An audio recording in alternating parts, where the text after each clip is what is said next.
Hey, this is Tom from Interstate Live. I'm at First Bank Center in Broomfield, Colorado for the first day of Trespass America with Doc from God Forbid. How you doing? I'm doing very well. This just played a couple hours ago, and it went really, really well. Really smooth. The crowd was great. Big crowd.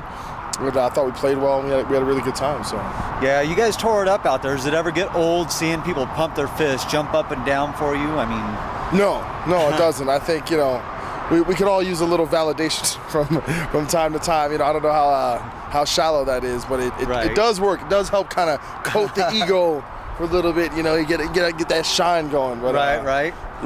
It's for. I mean, we enjoy playing these big shows.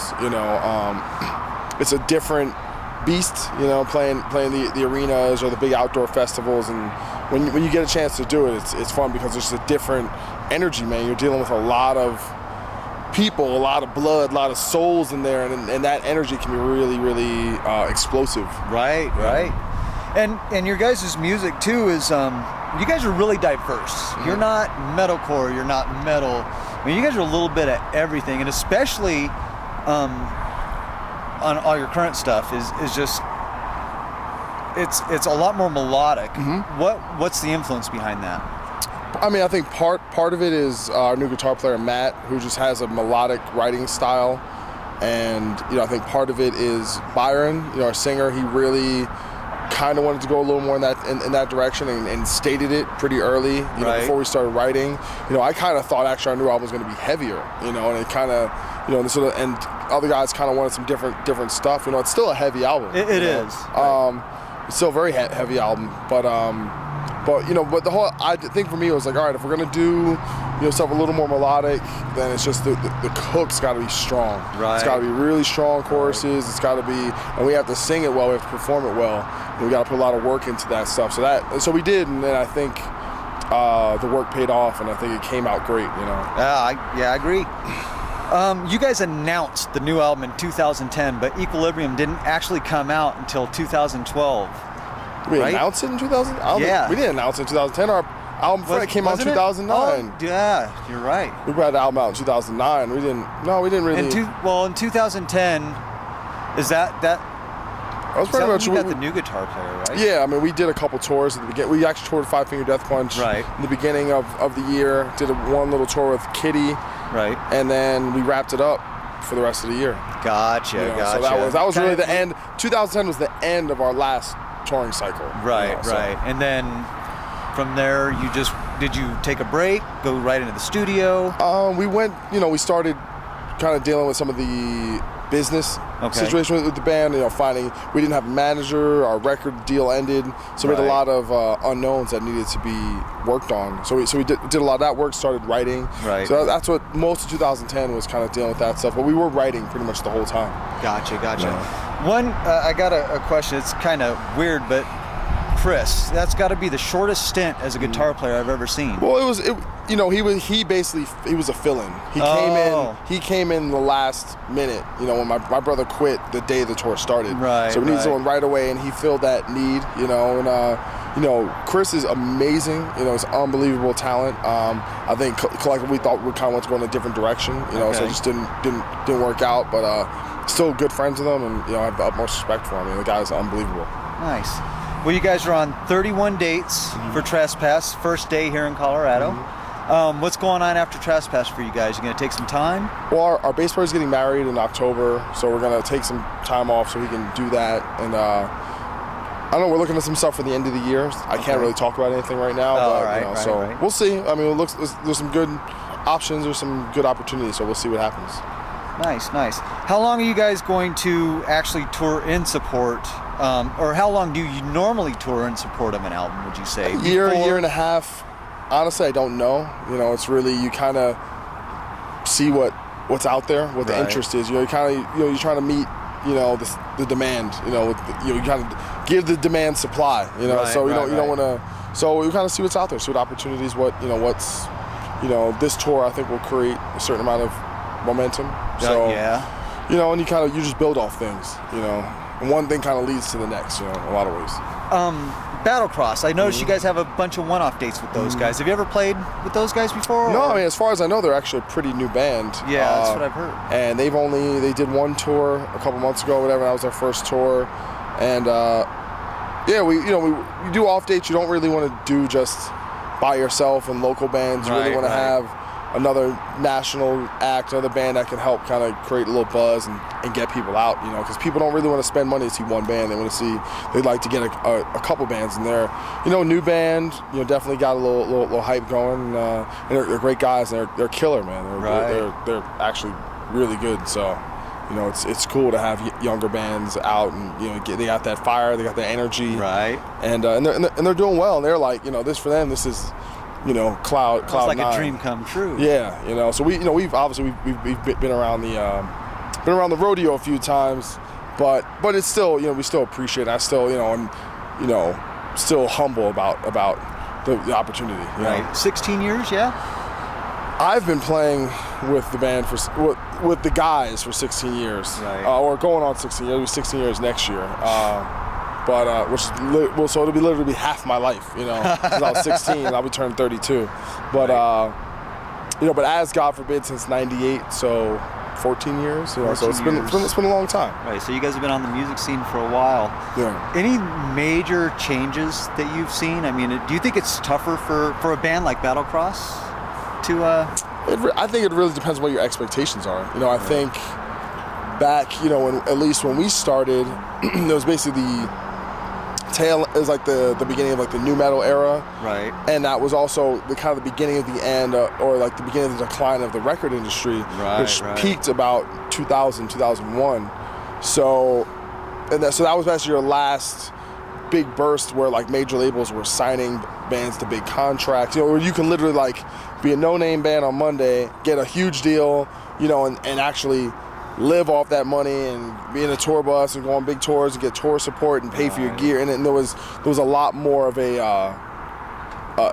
investment base that just isn't there. I think that's a drastic difference, and then basically that's just been rolled back from a major label standpoint, where they just cannot afford, or maybe they can, or they're not willing. It's too risky to go out and give those kind of deals. So they kind of sit back, wait for bands to make some noise on their own, and then move in when there's already kind of an established fan base, which is just, I don't blame them. I think it's hard when you gotta, give an unknown entity hundreds of thousands of dollars. I think that can be scary. So, but it's just the thing that gets lost in that is the lack of artist development. You kind of have to develop yourself. You have to be a self-made man, a self-made band. DIY all the way, and you have to be able to do everything, and that's what I was gonna say. I mean, even up to and including Equilibrium was pretty much like that for you guys. Do you think? I mean, DIY? No, not DIY, but I mean, putting a lot other than just the writing part of it in. I mean, how much work do you guys put into it other than the writing, going into the studio? I mean, I think when you start out, you're kind of beholden to a lot of those things just by virtue of your situation. You have to, all right, we got to book a shows, and this guy's got to call the guy up, and someone's got to, figure out how we're going to get there, and all right, but those things were definitely a lot more minimal when we started. Now, with the internet, you're expected to work your social network. You're expected to be able to build your own website and create merchandise and have marketing strategies and all these things, whereas I think once upon a time you could just say, well, I'm going to be an artist and I'm going to focus on that, and then that guy, the manager or whatever, those people worry about that. They'll deal with it, right. And that day has kind of come and gone, or in a way where you can still do those things, but you kind of have to approach it as I do it for the enjoyment, or for just to get it in my system, be an artist, and a lot of those really talented people don't do it to make money. They just do it, as strictly an artistic pursuit, So, whereas back in the day, I think those people were cultivated more. They were, teams formed around them. Like, all right, this guy's talented, this band is talented. Let's prop them up. Let's help them out. Bands like Aerosmith and Guns N' Roses and Motley Crue would be dead now. Because people couldn't afford to spend money on them while they were partying and buying cocaine with the recording money. It's like you can't do that anymore. So I think that's definitely changed. I mean, music I'll say this, you know, I mean, well, how has it changed? Well, things change, and that's what doesn't change, is that things are always going to change. So, you know, I mean, these guys that kind of get wrapped up in like, well, it used to be this way, and you know, it's like, well, things are going to change, and there's a lot of new stuff coming out you're probably not going to like. Right. And, you know, but there's going to be some new stuff you are going to like, and you kind of have to just, you know, I think it just comes with aging too. You have a certain emotional attachment to music that you came up around, and that's always going to have a special place for you, and kind of just take it all in with the grain of salt. You know, I try and stay as connected as possible, but it's definitely hard, because some of the stuff can be frustrating. You know. Right. You know, and so. Well, for you guys, and God forbid, when was that point when you guys realized, hey, we could actually do this as a living? When did that point hit home? Probably, I think it was probably the first tour we ever did. Was when we went out we did a tour in 2000, right around the time we got signed to Century Media. It was just 8 shows with Shadows Fall and this band All Out War. It was on Victory, like a metalcore band, and you know, and just being out there and be like, understand this was like a lifestyle, right, and that they were gotten at, all right, yeah, this is what we do. And Shadows Fall they were touring with, you know, they had done a couple of tours, and they were just telling us about the road and like what they did and how they got by and how they lived, and you're like, all right, you know. And so then within like 6 months of that, or 6 to 8 months, we had, you know, our record was getting ready to come out, and we had tours lined up, and it was like we kind of just said fuck it and just threw all caution to the wind. We all quit our jobs, we all moved home, and just, you know, toured for a year. And we were lucky enough to get good tours and had a manager who was really proactive. You know, but it's, you know, it's like I don't know if I can recommend that to people, or like, you know, 'cause I can look at the things maybe this would have been smarter, or that would have, you know, being more cautious. You know, so there's many ways to go about it. But I think that early on, and then also about a year later, we toured with Cradle of Filth. Oh, okay. And Nile. Nice. And that was like the first like really big tour where we were playing like, you know, in front of 1,500 people or 2,000 people, where it's like, oh, this is like a real thing. Like, oh, like, you know, I think when we started, we you know, Slayer and Panther, that was like, that was Oz. That wasn't even like a reality. Like that was like, we weren't doing it. We're not even in the same league, the same sport. We're just playing, you know. So it was, you know, and I think what, you know, it's really difficult to actually, we didn't have, it was like, I'm gonna be a rock star. Right. I didn't know what that was. What the hell is a rock? I know what that was. That's like a Wayne's World or some shit. That's a movie. That's not real, you know. And then when you actually go out and you live it, you're like, oh, people, this is a real thing. But it's not 1986 anymore. It's not, you know, it's not 20 girls in the shower like, you know, Def Leppard or some shit. But you know, it's still kind of like a different kind of grittier working man's version of that. And you know, and I don't know, I'd say the lifestyle's evolving. I think there's a lot of the younger bands have a lot better head on their shoulders, and they're really about the performance and taking care of business and just being smart. And you know, so there's a lot of different ways, you know, you can do it. You know, I don't know if we've even figured it out totally, but you guys must have figured something out. This was your 6th album, right? Yeah. Is this your 6th? Mm-hmm. Sixth album, been going strong since '98. And Equilibrium broke in March? No, May. March. Was it March? Mm-hmm. Okay. So end of March 26th. End of March. Mm-hmm. So Equilibrium, if you haven't gotten it yet, check it out. Doc with God Forbid. That's it. All I got for you, man. Hey, thank you very much. Thank you. Thanks for having me.